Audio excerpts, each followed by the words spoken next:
We have an update this afternoon in the FBI and ICE raid that took place in Wilder back in October.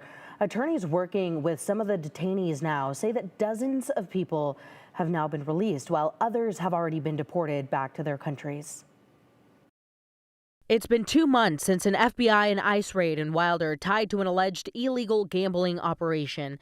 That investigation led to the arrest of 5 people and the ICE detention of 105 undocumented individuals, many of whom say that they were simply attending what they believed was a horse racing event. Well, now new information emerging about what happened to those detained.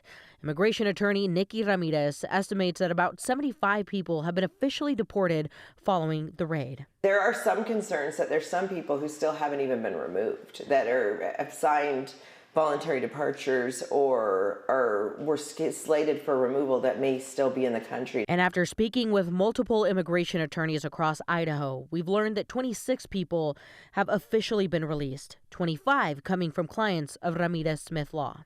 None of them had deportation orders.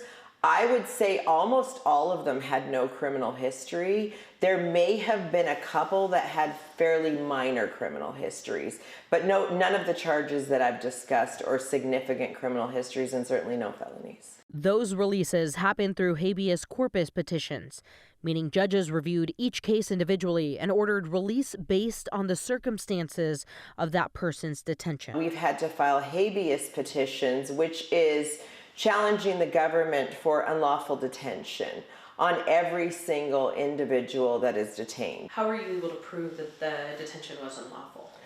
We would go through their history, so we would look, do they have any prior removal orders? If they have a prior removal order, then immigration is authorized to detain them.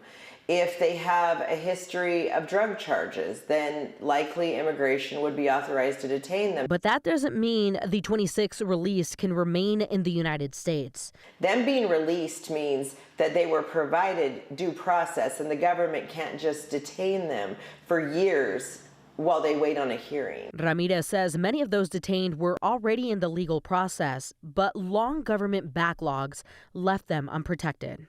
There are a number of individuals being arrested in and outside of Wilder right now that have pending petitions. They did everything that people think they should have done, but it didn't matter.